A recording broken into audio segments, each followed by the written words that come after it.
Bonjour à tous, merci de nous avoir rejoints chacun chez vous sur cet événement Bourso Live. Aujourd'hui, j'ai le plaisir de vous présenter avec Vontobel, avec qui je travaille en partenariat assez étroit. Donc je suis accompagné aujourd'hui de Julien, qui est le responsable des produits de bourse en France pour cette banque suisse.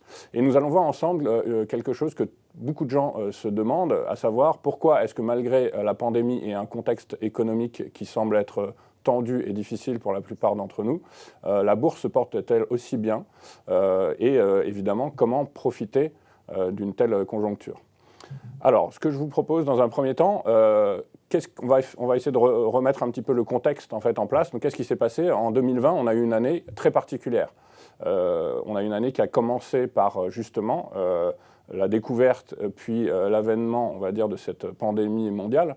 Et sous le spectre de cette crise sanitaire, vraiment sans précédent, le monde a commencé à vaciller à tous les niveaux. Pour autant, ce qu'on a pu remarquer, c'est que si on fait le bilan de l'année précédente, c'est que malgré des contextes assez tendus, eh bien, la bourse, elle, s'en est plutôt bien sortie. On a eu effectivement une phase de baisse très violente sur les marchés qui a eu lieu entre à peu près février 2020 et mi-mars 2020. Et à partir de ce point bas, ce fameux point bas de mars de l'année dernière, la bourse, les marchés, les indices ne cessent de progresser. On notera par exemple que le Nasdaq, l'indice référent technologique américain, a pris 45% cette année. Alors les raisons de cet engouement boursier, on les connaît maintenant, c'est que dans un contexte où les gens se sont retrouvés d'abord de plus en plus chez eux, de plus en plus connectés, ils ont peut-être pris de plus en plus de temps de voir comment prendre le temps de gérer leur argent. Par la suite, on a vu aussi qu'il y avait pas mal de placements, d'investissements qui devenaient un petit peu caducs. Pour autant, la bourse, elle, a continué de battre des records. C'est pour ça que, selon des chiffres de l'AMF, sur l'exercice 2020, on a compté plus de 400 000 nouveaux arrivants sur les marchés boursiers en France. À savoir, la France était un pays qui était un peu en retard en termes d'investissement boursier global par rapport à notamment aux pays anglo-saxons. Voilà. Par ailleurs, depuis ce point bas, donc de la crise du Covid, on a vu des valeurs, des indices qui ont battu record sur record. Et aujourd'hui, à l'heure où je vous parle, le S&P 500, le Nasdaq, le DAX, la EX, qui est l'indice de référent hollandais, et bientôt le CAC 40, on l'espère sans doute, vont battre de nouveaux records historiques. À savoir, d'un autre côté, les variations quotidiennes des cours sont en revanche plutôt faibles pour un grand nombre d'indices. Et on voit en ce moment qu'on monte doucement mais sûrement. Donc dans cette situation, quels sont les produits financiers qui peuvent dégager des rendements intéressants? Comment les appréhender, comment les utiliser et comment évidemment s'en servir pour pouvoir en profiter et mettre en place des stratégies qui nous permettront de dynamiser un peu notre portefeuille. C'est ce qu'on va voir avec Julien à l'instant, qui va commencer à vous parler de ces produits. On va voir que ce sont des produits qui, bien mis entre les bonnes mains et avec les bonnes indications, peuvent permettre effectivement de dynamiser ces gains et de profiter d'un effet de levier, puisque c'est une des particularités principales de ces produits. Voilà. Je vais laisser la parole à Julien qui est avec nous, qui va vous présenter maintenant les produits de la gamme Vontobel et en l'occurrence les turbos. Donc, effectivement, comme Marc l'a dit, une des façons de profiter des marchés actuels, c'est d'utiliser des produits à effet de levier. Et parmi ces produits à effet de levier, donc, on a les turbos. Alors, Vontobel propose actuellement 3 différents types de turbos. On va avoir notamment les turbos à maturité. Donc, comme le nom l'indique, ce sont des produits qui ont une maturité, donc une durée de vie maximale limitée. Et ces produits ont aussi une caractéristique qui est d'avoir une barrière. Et donc, si cette barrière est atteinte, ça va conduire à la désactivation du produit. Donc, pour que la maturité du produit soit atteinte, il faut que la barrière n'ait jamais été touchée par le sous-jacent. Puis, comme autre type de turbo que Vontobel propose, c'est ce qu'on appelle les turbos infinis. Donc là, à la différence des turbos à maturité, il n'y a pas de maturité. Et le produit peut potentiellement exister indéfiniment tant que la barrière du produit n'est pas atteinte. Le troisième type de turbo qu'on propose, qui est actuellement le plus traité en France, c'est les turbos infinis BEST. Donc BEST, ça signifie barrière égale strike. Et comme pour les turbos infinis, il n'y a pas de date de maturité, donc c'est les produits qui sont dits open-end. Et à nouveau, ces produits peuvent exister potentiellement pour une durée illimitée. Donc ces trois types de produits, Fontobel les propose en long et en short. Donc pour les produits longs, c'est les produits qui vont bénéficier, qui vont s'apprécier lorsque le cours du sous-jacent augmente, et les produits short, inversement, c'est des produits qui vont s'apprécier lorsque le cours du sous-jacent diminue. Et vous pouvez trouver donc, ces produits chez Fontobel sur une large gamme de sous-jacents. Donc ça couvre les actions, les indices sur actions tels que le CAC 40, le DAX ou les indices américains. Vous trouverez aussi des produits sur devises ainsi que sur matières premières, donc sur le pétrole, ainsi que les métaux précieux. Donc maintenant, on va aborder les caractéristiques principales des turbos. Donc l'élément vraiment central chez les turbos, c'est que c'est des produits à effet de levier. Donc ce que ça signifie, c'est que le rendement d'un turbo sera plus que proportionnel au rendement du sous-jacent. Par exemple, si le CAC 40 a un rendement de 1%, un turbo aura un rendement, un turbo long qui s'apprécie lorsque le CAC 40 augmente, aura un rendement supérieur à celui du CAC 40. Alors, ce qui est très important ici, c'est que l'effet de levier, ça fonctionne dans les deux sens, donc à la hausse comme à la baisse. Donc ça, c'est réellement quelque chose dont il faut avoir conscience avant d'investir dans un turbo. Parce que si les choses se passent bien, les gains seront plus que proportionnels. Mais si les choses se passent mal, les pertes seront plus que proportionnelles. Et dans ce cas-là, un investissement direct dans le sous-jacent aurait été plus avantageux que l'usage d'un dérivé.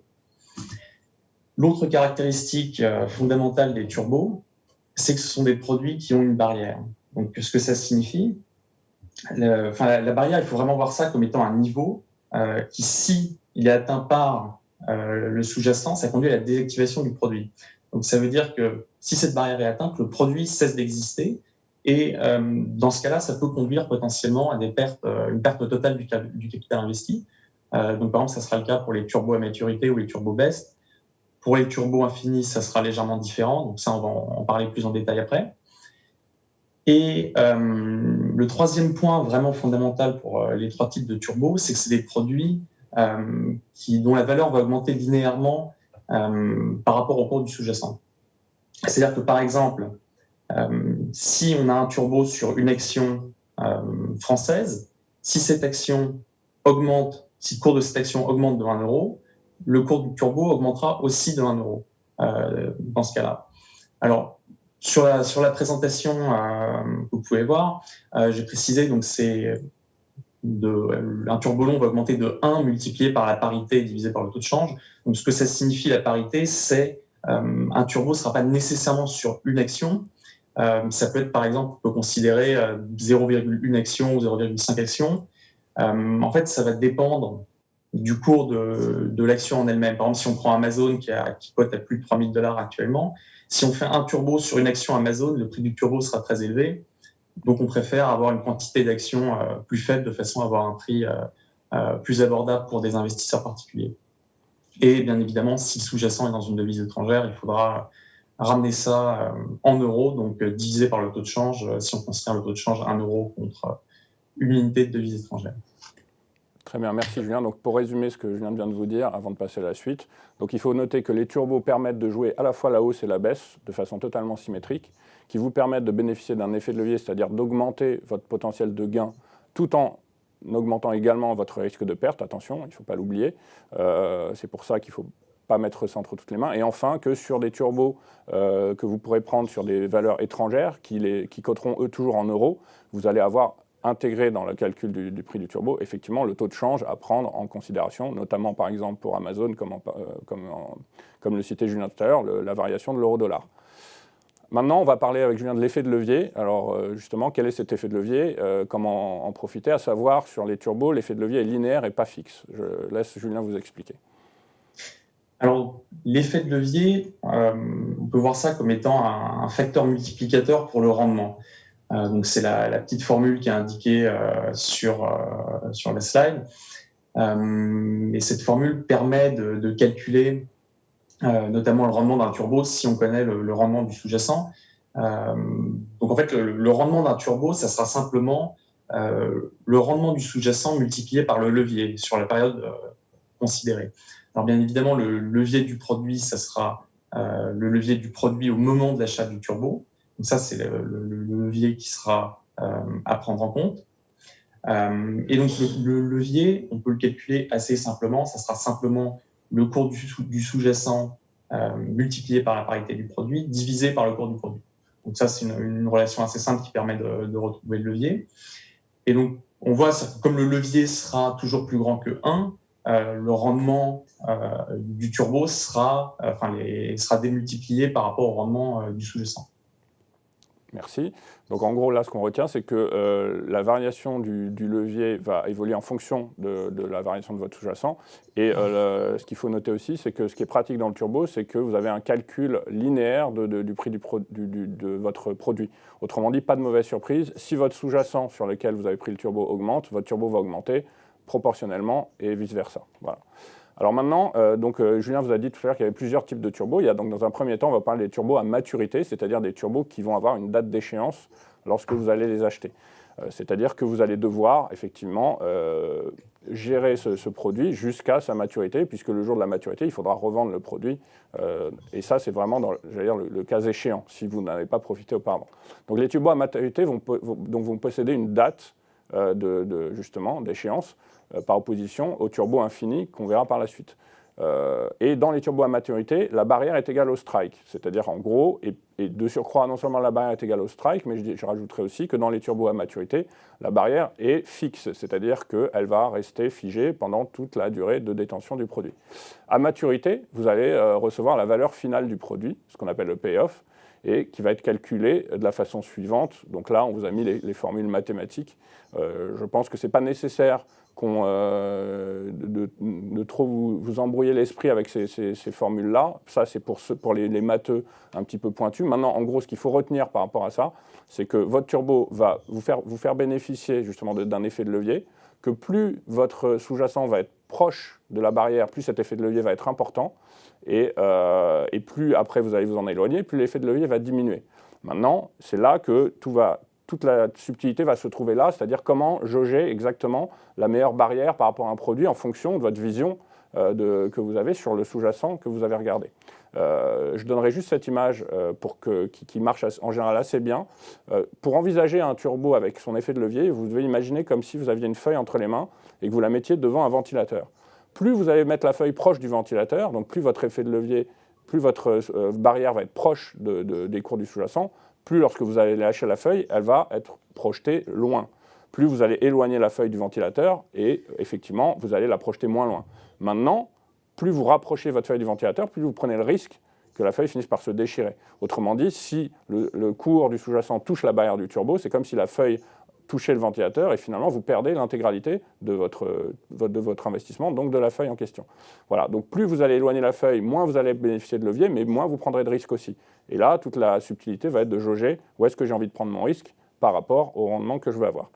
Alors ensuite, le cours d'un produit va se calculer de la façon suivante. Donc là, c'est juste pour vous montrer que, contrairement à des formules d'autres types de produits un peu plus complexes, c'est relativement facile d'appréhender le prix d'un produit tel qu'un turbo. Donc vous allez vous allez voir qu'en fonction évidemment d'un produit long, d'un produit short, vous allez prendre la différence entre le cours et la barrière, vous allez multiplier par la parité, ajouter évidemment les frais de financement.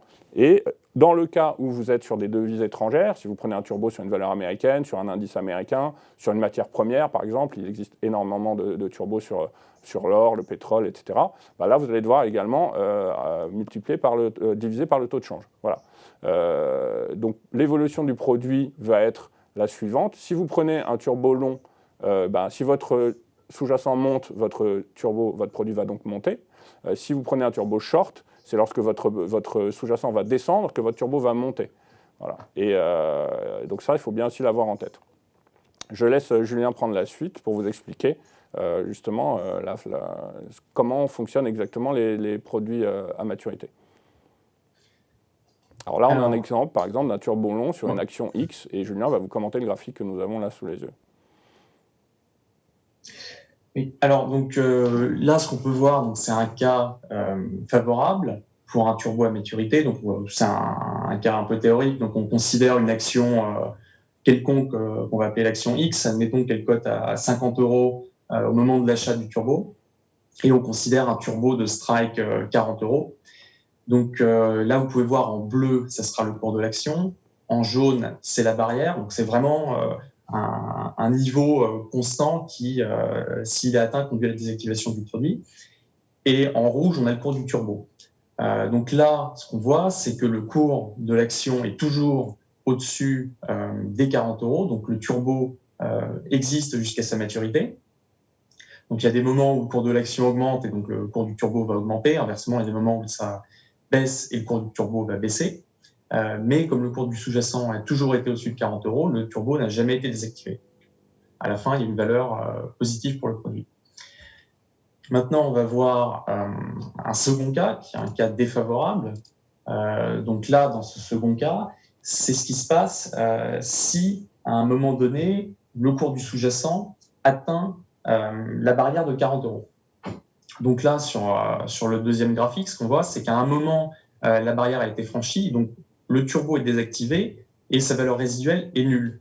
Et ça, peu importe ce qui se passe après, mais c'est ce qu'il faut vraiment comprendre, c'est-à-dire qu'à partir du moment où la barrière est atteinte, le turbo cesse d'exister et sa valeur résiduelle est nulle pour un turbo à maturité. Alors après, on voit en bleu, le cours remonte au-dessus des 40, mais ça n'a plus d'importance pour le produit. Donc, maintenant, on va aborder un autre point qui est intéressant et qui aide notamment à la compréhension du produit.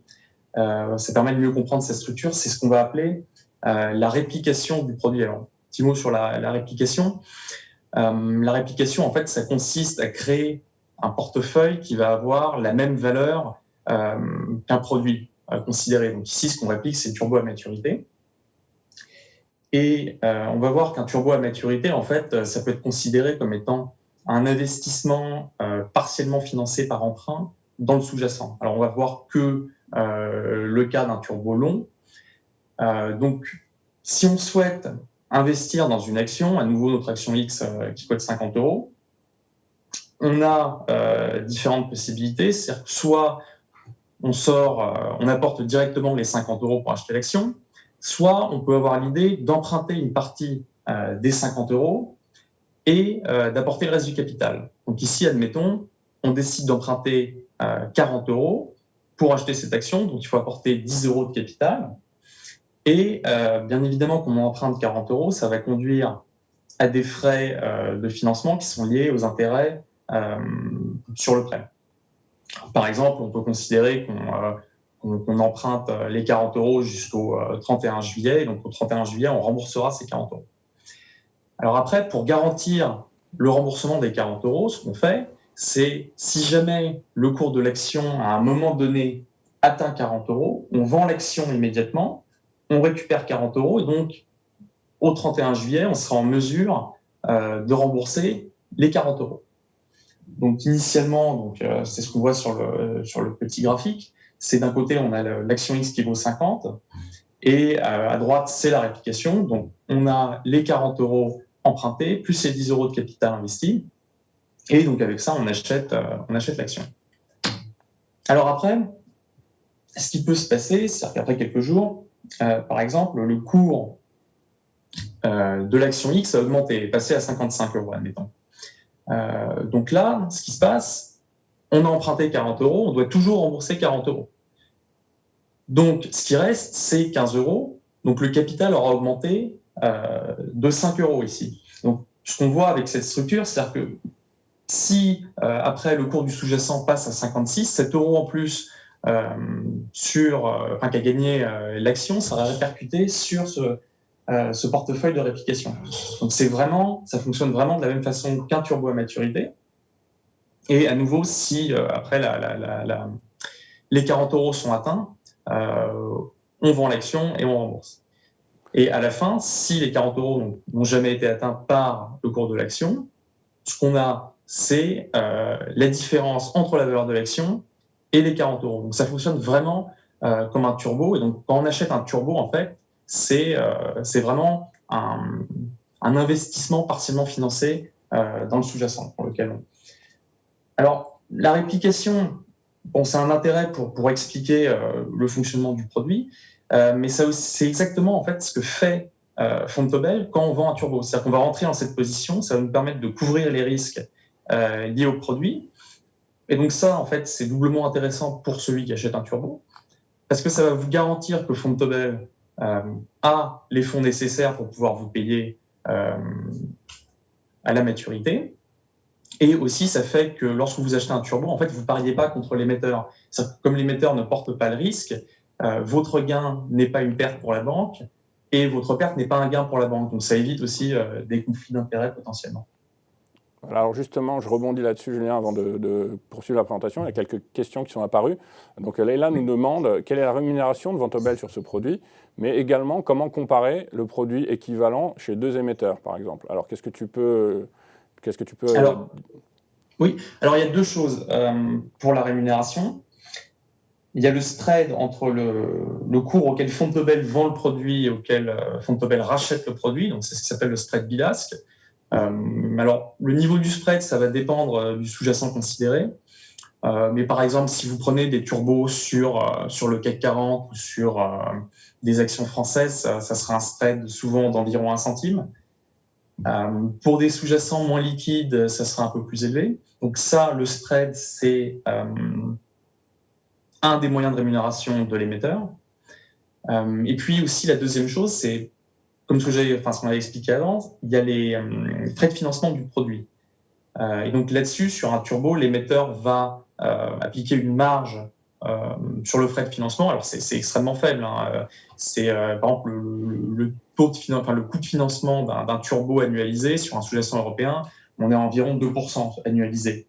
Étant donné que c'est des produits qui sont gardés quelques jours ou quelques semaines, pour un investisseur, c'est des montants extrêmement faibles pour les frais de financement. Donc ça sera aussi la deuxième rémunération de l'émetteur, le spread ajouté sur le taux de financement. Merci Julien. Donc je vais poursuivre la présentation et en même temps répondre à des questions qui sont apparues par des questions d'Éric et de Sébastien qui me demandaient dans un premier temps quelle était la particularité d'un turbo BEST, justement, ce qu'on va voir, et une autre question de Sébastien qui demandait si lorsque le turbo est désactivé, si on perdait l'intégralité de son investissement. Alors justement, ça va dépendre des types de turbos et c'est ce qu'on va voir maintenant. Donc, on a vu dans un premier temps les turbos à maturité, d'accord. Donc c'est des turbos qui ont une date d'échéance. Donc vous n'allez pas pouvoir garder, j'allais dire d'un point de vue théorique, ad vitam aeternam dans votre portefeuille. Maintenant, vous avez une autre gamme de produits qui sont des turbos infinis et des turbos infinis best. À savoir, ces deux catégories de produits ne possèdent pas, comme leur nom l'indique, infini, ne possèdent pas de date de maturité.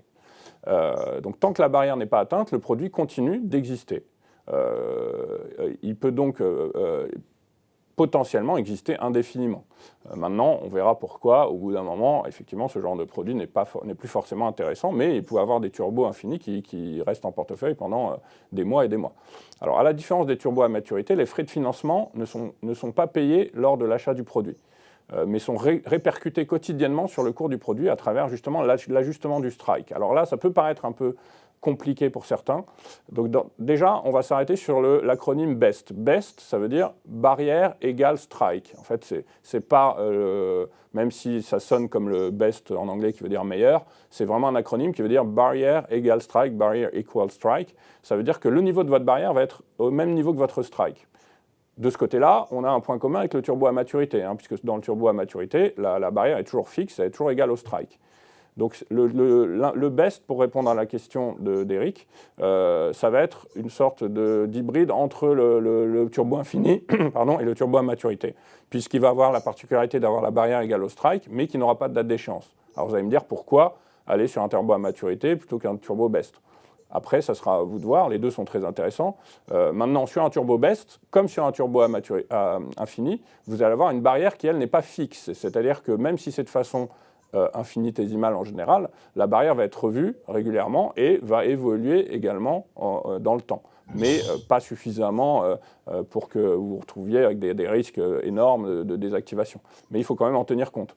Maintenant, à savoir, lorsque votre produit va dans le bon sens et que vous êtes dans la bonne dynamique, le fait que la barrière évolue en même temps, ça peut être aussi un intérêt, puisque finalement, quand la barrière évolue, même de façon infinitésimale, le levier également est un petit peu plus optimisé. Voilà. Donc sur les turbos infini best, la barrière est égale au strike. En revanche, sur les turbos infinis, la barrière est différente du strike. c'est un petit peu plus complexe à appréhender, mais vous allez avoir donc une barrière qui va se trouver au-dessus du niveau du strike, et la différence entre les deux va engendrer les frais de financement du produit. D'accord ? Alors, je vais laisser Julien répondre à la question, est-ce qu'on perd tout si la barrière est touchée ? On l'a vu sur un turbo à maturité, la réponse est oui, on perd l'intégralité de son investissement. Maintenant, Julien, tu vas le confirmer, il existe une valeur résiduelle. Alors attention, hein, qu'on soit bien d'accord, c'est vraiment résiduel. C'est-à-dire que ça va être une petite part de votre investissement que vous pourrez récupérer sur des turbos infinis. C'est bien ça ?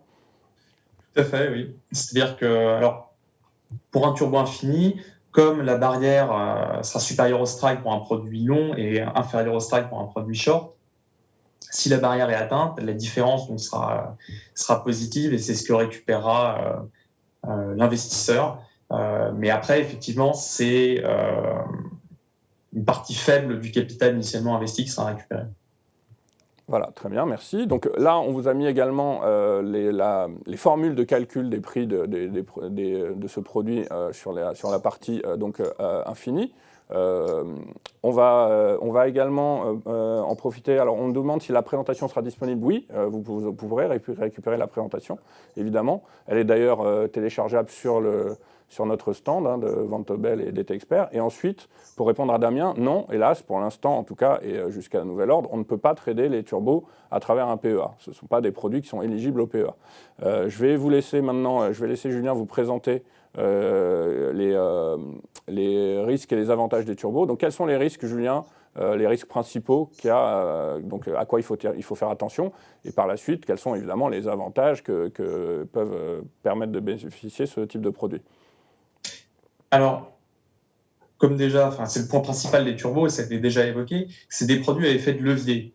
Alors, le levier, comme ça a été déjà dit, ça marche dans les deux sens. Donc, en cas d'évolution défavorable du cours du sous-jacent pour les produits, ça va conduire à des pertes plus que proportionnelles par rapport à un investissement direct. Donc ça, c'est vraiment quelque chose dont il faut avoir conscience pour les turbos. Donc ça fait partie des risques du turbo, c'est l'effet de levier. Après, donc, comme risque, il y a le risque d'une perte totale du capital investi, donc avec les turbos à maturité ou les turbos best, ou le risque d'une perte d'une partie importante du capital initialement investi avec les turbos infinis. Donc ça aussi, c'est vraiment quelque chose dont il faut avoir conscience avant d'investir dans un turbo. Puis le troisième risque dont il faut avoir conscience aussi, c'est le risque de défaut de l'émetteur. Alors, bien évidemment, j'espère que ça ne se réalisera pas pour Vontobel, mais quand vous achetez un produit dérivé qui est émis par une banque, si la banque fait malheureusement faillite, vous pouvez perdre tout le capital investi. Donc ça aussi, c'est un des risques dont il faut avoir conscience. Oui, alors là, avant de parler des avantages, moi je me permets d'intervenir parce que Julien, lui, est un peu partie prenante. Moi, je suis neutre par rapport à ça. Ce risque-là est vraiment, c'est quasiment un risque zéro, hein, qu'on soit bien d'accord, quand on est avec des banques avec lesquelles on travaille.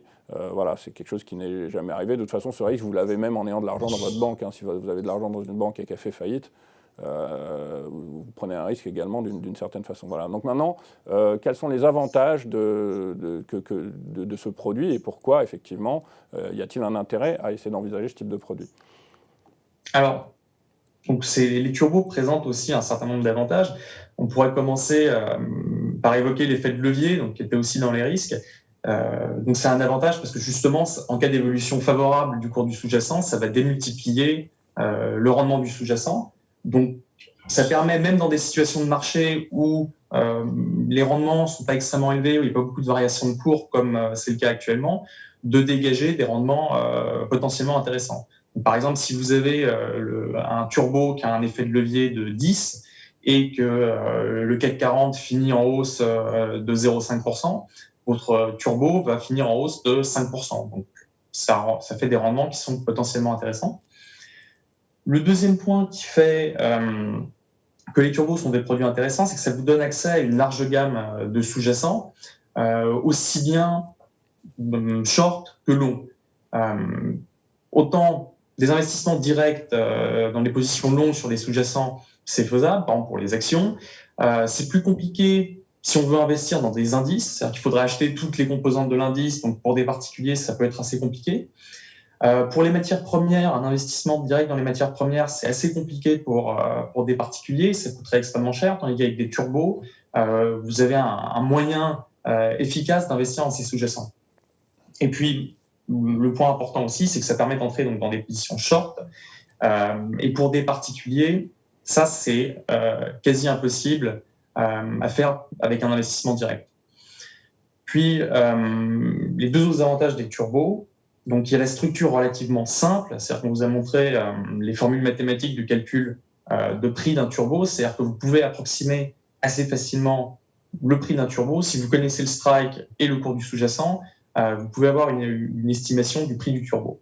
Et la variation est linéaire, donc ça fait des produits qui sont relativement simples en comparaison à d'autres instruments comme les varans par exemple.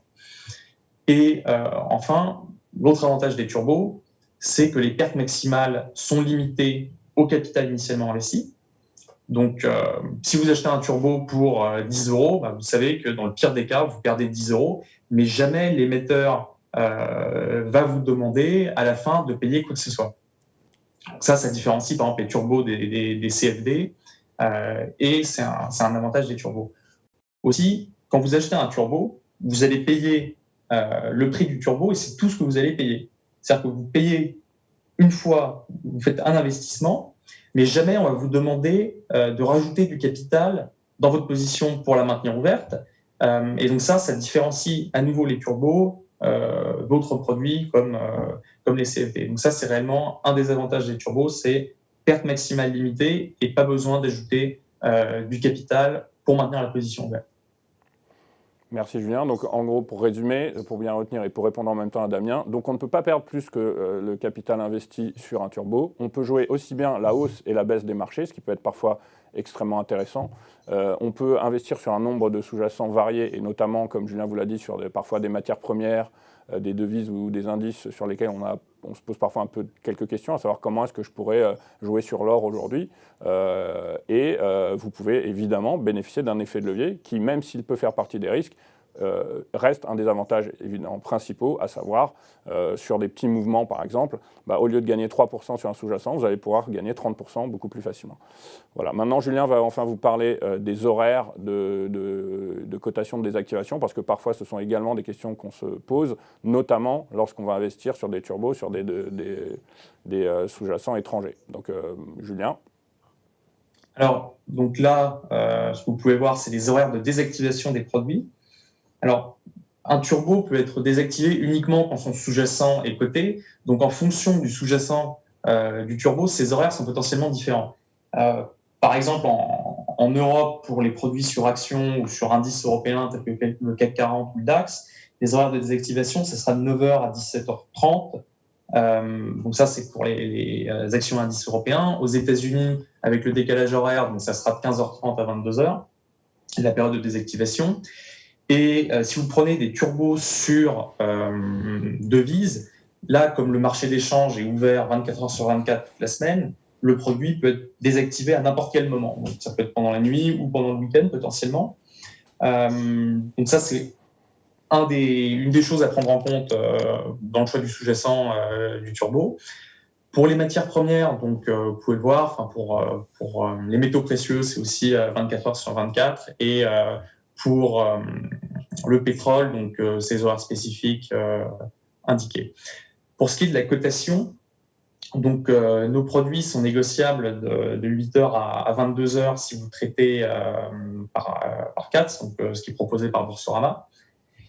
Alors, on peut se poser une question qui est, par exemple, c'est-à-dire que les actions européennes sont cotées que de 9h à 17h30. Donc, comment est-ce qu'on fait, nous, chez Vontobel, pour coter un produit de 8h à 22h? Donc, pendant la période de cotation du sous-jacent, on va bien évidemment utiliser le sous-jacent lui-même. En dehors de la période de cotation du sous-jacent, on va utiliser d'autres instruments financiers qui donnent une indication de ce que serait le cours de l'action s'il avait coté à ce moment-là. Alors, bien évidemment, comme ce n'est pas directement le cours du sous-jacent qui est utilisé, le produit ne peut pas être désactivé à ce moment-là. Alors on fait ça parce que justement ça permet d'augmenter la liquidité d'un turbo et ça nous permet d'avoir plus de temps pour traiter nos produits et potentiellement profiter de cours intéressants à ce moment-là. Voilà, oui, merci beaucoup, Julien. Effectivement, avec les horaires étendus maintenant que vous avez chez l'ensemble de vos courtiers, vous pouvez traiter des turbos de 8h à 22h. Ce qui reste aussi un autre avantage. Voilà. Je vous remercie déjà beaucoup d'avoir été là. Je pense que Julien recevra les questions que vous nous avez envoyées au fur et à mesure si certaines n'ont pas trouvé réponse. Vous avez ici comment trouver les produits sur le site de Vantobel. Donc c'est effectivement très pratique, ergonomique. Hein. Vous pouvez classer par exemple par sous-jacent, vous pouvez classer si vous voulez jouer la hausse ou la baisse, ou par effet de levier notamment. Voilà. Je vous remercie. Je tiens juste à vous dire une dernière chose. Nous, chez DT Expert, on travaille en étroite collaboration avec Vantobel et on connaît ces produits. Donc si certains d'entre vous voudraient investir sur ces produits mais ont peur de ne pas avoir les connaissances suffisantes, vous n'hésitez pas également à nous envoyer un message ou à nous retrouver sur notre stand et on vous dira comment faire, puisque nous proposons des services clés en main pour justement les gens qui se posent le genre de questions que vous vous êtes posées, à savoir comment est-ce que je peux faire, quel est le bon sous-jacent et quels sont les risques que je prends. Merci beaucoup. On se retrouve sur notre stand encore aujourd'hui et je vous souhaite une bonne journée à tous et de bons investissements. À bientôt.